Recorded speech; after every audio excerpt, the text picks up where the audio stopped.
నమస్కారం, సింగం టీవీకి స్వాగతం. ఇప్పుడు ఈ వీడియోలో నేను చెప్పబోయే వివరాలంటే మీ మతిపోవడం ఖాయం. ఇంత దుర్మార్గమా, ఇంత నీచమా, చంద్రబాబు ఇంతటి అకృత్యానికి పాల్పడ్డా అనేటువంటి విషయం మీకు దిగ్భ్రాంతికి గురి చేస్తే మిమ్మల్ని అందుకు బాధ్యత నాది కాదు.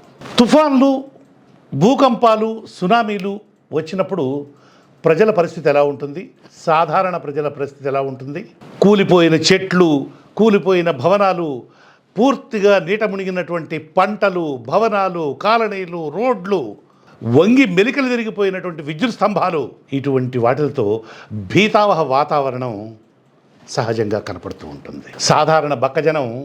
సాధారణ జనమే కాదు, ఎంతటి వాడైనా ప్రకృతి విలయతాండవం చేస్తున్నప్పుడు తలవంచవలసిందే. కాబట్టి ప్రజానీకం తల్లడిల్లిపోతూ ప్రాణరక్షణ కోసం సురక్షిత ప్రాంతాలకు పరిగెత్తిపోయేటువంటి పరిస్థితి కనపడుతుంటుంది మనకు ఎక్కడ చూసినా. కానీ ఇటువంటి తుఫాన్లే, ప్రకృతి వైపరీత్యాలే ప్రకృతి తమకిచ్చినటువంటి అద్భుతమైనటువంటి వరంగా భావించేటువంటి తెలుగుదేశం పార్టీ అధినేత చంద్రబాబు, ఆయన గుంపు హుద్హుద్ తుఫాన్ సందర్భంగా విశాఖను 2014 అక్టోబర్ 8వ తేదీన విశాఖను అతలాకుతలం చేసినటువంటి హుద్హుద్ తుఫాన్ సందర్భంగా ఏం జరిగిందో తెలుసుకుంటే మీరు మ్రాన్పడిపోతారు.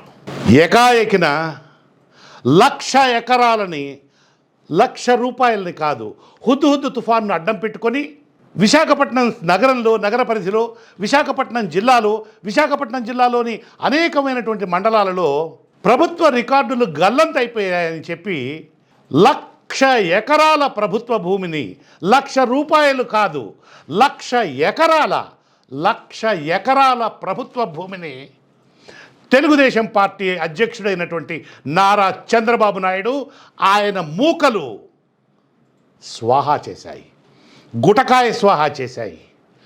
ఆ రోజుల్లోనే, అంటే 2014, మనం ప్రస్తుతం 2024లో ఉన్నాము.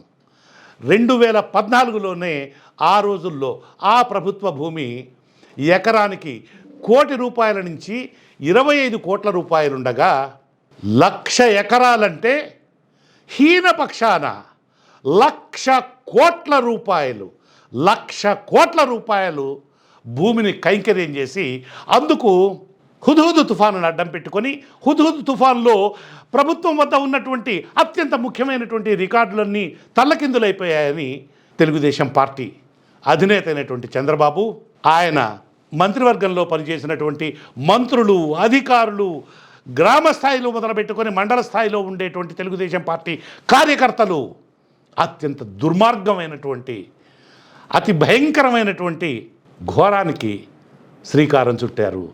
ఇప్పటికీ ఈ రోజుకి కూడా ఆ భూములు వాళ్ళ అధీనంలో, స్వాధీనంలోనే ఉన్నాయి. ఇందుకు సంబంధించినటువంటి వివరాలను సమగ్రంగా, సాధ్యమైనంత సంక్షిప్తంగా, సమయాభావాన్ని దృష్టిలో పెట్టుకుని వివరించేటువంటి ప్రయత్నం చేస్తాను. విశాఖలో దాదాపు 1,00,000 ఎకరాలకు సంబంధించి భూ రికార్డులు ట్యాంపర్ అయ్యాయి. హుద్హుద్ తుఫాన్లో రికార్డులు కొట్టుకుపోవడమే దీనికి కారణం. 2017 మే 30వ తేదీన కలెక్టర్ ఈ మేరకు ప్రకటించారు. 2014 అక్టోబర్లో హుద్హుద్ తుఫానును విశాఖపట్నం నగరాన్ని, విశాఖపట్నం జిల్లాని అతలాకుతలం చేస్తే 2017వ సంవత్సరంలో, అంటే దాదాపు 2.5 నుంచి 3 సంవత్సరాల తర్వాత విశాఖ జిల్లా కలెక్టర్గా పనిచేసినటువంటి ప్రవీణ్ కుమార్ ఈ మేరకు ప్రకటన చేశారు. హుద్హుద్ తుఫాను సంభవించినప్పుడు కలెక్టరే కాదు, ఏ రెవెన్యూ అధికారి కూడా ఈ రికార్డుల గురించి మాట్లాడలేదు. మరి ఇప్పుడు ఎందుకు చెప్తున్నారు? హుద్హుద్ తుఫానుతో సునామీ మాదిరిగా నీళ్లు నగరంలోకి ప్రవేశించలేదు. కేవలం గాలులకు, అది కూడా ఎంపిక చేసిన కొన్ని బిల్డింగులలో, రూములలో ఉన్నటువంటి బీరువాలలో ఉన్నటువంటి కొన్ని రికార్డులలోని కొన్ని సర్వే నంబర్ల పేజీలు ఎలా మాయమవుతాయి? ఆ సర్వే నంబర్ల పేజీలలో 1,00,000 ఎకరాల లెక్కలున్నాయి. అంటే విశాఖలో 1,00,000 ఎకరాల మేర భూ కుంభకోణాలు చోటు చేసుకున్నాయి. అందుకే 1,00,000 ఎకరాలను హుద్హుద్ తుఫాన్ ఖాతాలో వేసి చేతులు దులుపుకోవడం కోసం అధికార పార్టీ నేతలు బ్రహ్మాండమైనటువంటి పథకాన్ని రచించారు అప్పట్లో. విశాఖలో ఎకరాకు కోటి నుంచి 25 కోట్ల వరకు పలుకుతోంది. అంటే టీడీపీ నాయకుల రికార్డులు మాయం చేసినటువంటి పేరుతో కాజేసినటువంటి 1,00,000 ఎకరాల విలువ కనిష్టంగా చూసుకున్న 1,00,000 కోట్ల రూపాయలకు పైమాటే. అది ఆ రోజు 25 లక్షల కోట్ల రూపాయల వరకు 25 లక్షల కోట్ల రూపాయల విలువైనటువంటి భూములను తెలుగుదేశం పార్టీ అధినేత ఆయన గుంపు కైంకర్యం చేశాయి. విశాఖలో భూకుంభకోణాలపై మీడియాలో వరుస కథనాలు రావడం, ప్రజలలో విస్తృతంగా చర్చ జరగడంతో ముఖ్యమంత్రి చంద్రబాబు వెంబెలెత్తిపోయారు. నష్ట నివారణ చర్యలకు ఉపక్రమించారు. ముఖ్యమంత్రి స్థాయి వ్యక్తి సహకారం లేకుండా మంత్రులకైనా, కలెక్టర్ అధికారులకైనా ఏకంగా రెవెన్యూ రికార్డులను ట్యాంపర్ చేసే ధైర్యం ఎలా ఉంటుంది? ఈ విషయాలన్నీ బయట పెడుతున్నటువంటి మంత్రిని, కుంభకోణంలో ప్రమేయం ఉన్నటువంటి మంత్రిని పిలిచి రాజీ కుదర్చడం, ప్రజల మధ్య జరగాల్సినటువంటి బహిరంగ విచారణను రద్దు చేసి ప్రత్యేక దర్యాప్తు బృందం అంటే సిట్ను నియమించడం చూస్తూ ఉంటే సాక్షాత్తు ముఖ్యమంత్రే ఈ భూ కుంభకోణాలకు సూత్రధారి అని రూఢిగా అర్థమైపోతుంది. సిబిఐ చేత విచారణ చేయించకుండా తూతూ మంత్రంగా తన దగ్గరే ఉన్నటువంటి అధికారుల చేత విచారణ చేయించడం, కుంభకోణాన్ని తక్కువ చేసి 256 కోట్ల ఎకరాలుగా చూపించడం, ఇది ముఖ్యమంత్రి తీరు. భూకుంభకోణంపై రాష్ట్రమంతా అట్టుడికిపోతుంటే అదేదో పార్టీ వ్యవహారం అన్నట్లుగా మంత్రుల మధ్య ముఖ్యమంత్రి రాజీ కుదరతను చూసి జనం అప్పట్లో నివ్వెరపోయారు. ఉప ముఖ్యమంత్రి బహిరంగ విచారణ జరిపిస్తామని ప్రకటించిన ముఖ్యమంత్రి రాష్ట్ర ప్రభుత్వ అధీనంలో ఉండే సిట్ వేయడం చూస్తుంటే ఈ కుంభకోణంపై విచారణ తూతూ మంత్రంగా నడిపించిందేననేది చాలా స్పష్టంగా అర్థమవుతుంది.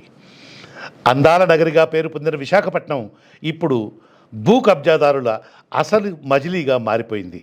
అధికార పార్టీ నేతలు ఖాళీ జాగా కనిపిస్తే చాలు పాగా వేసేస్తూ తమ మాయోపాయాలతో దాదాపు 1,00,000 ఎకరాలను స్వాహా చేశారు. అన్యాయాన్ని అడ్డుకొని ఆదుకోవాల్సినటువంటి అధికారులు టీడీపీ నేతలతో చేతులు కలిపారు. ముఖ్యమంత్రి, అధికారులు, పోలీసులు, మంత్రులు, టీడీపీ శాసనసభ్యులు, వారి పార్టీకి చెందినటువంటి నేతలు అంతా కలిసి ఒక మాఫియాలా తయారయ్యారు. ఈ దారుణాలతో సహా విశాఖ నగరం తన ప్రతిష్టను కోల్పోయింది. అవకాశం ఉన్న చోట రికార్డులను తారుమారు చేయడం, సాధ్యం కాకపోతే కబ్జా చేయడం, ఇంకో చోట ల్యాండ్ పూలింగ్ పేరుతో భయపెట్టి తక్కువ ధరలకు కొనుగోలు చేసి తర్వాత అసైన్డ్ భూములను అగ్రిమెంట్లు చేయించుకోవడం, ఇలా అనేక రూపాలలో ఈ భూభాగోతాలు సాగిపోయాయి. భీమిలి, ఆనందపురం, విశాఖ రూరల్, పెందుర్తి మండలాలలో ఇలాంటి ఘటనలు కోకొల్లలు. భోగాపురం ఎయిర్పోర్టుకు పూలింగ్ పేరుతో భూములు సమీకరించడం చూస్తే అయినవారి భూములు పూలింగ్ నుంచి మినహాయించి పేదల భూములు మాత్రమే సమీకరించారు. తన బంధువుకు జీవో ఇచ్చి భూములు కేటాయించారు. తన సొంత పార్టీ కార్యాలయానికి తానే ముఖ్యమంత్రిగా ఉండి మరి కోట్ల విలువ చేసే భూములను కేటాయించుకున్నారు. ఇది విశాఖపట్నం మొత్తం ఆంధ్రప్రదేశ్లో విస్తృత స్థాయిలో జరిగినటువంటి భయానకమైనటువంటి భూ కుంభకోణాలలో ఇది కేవలం ఒక చిన్న మచ్చుతునక మాత్రమే. మండలాల వారీగా ఏ మండలాలలో హుద్హుదు తుఫాన్లో రికార్డులు అదృశ్యమైపోయాయని, కొట్టుకుపోయాయని అధికారుల చేత చెప్పించి ఆ ప్రభుత్వ భూమిని ఎలా కైంకర్యం చేశారనేటువంటిది మరింత వివరంగా ఈ 2వ భాగంలో వివరించబోతున్నాను. అవతరించండి.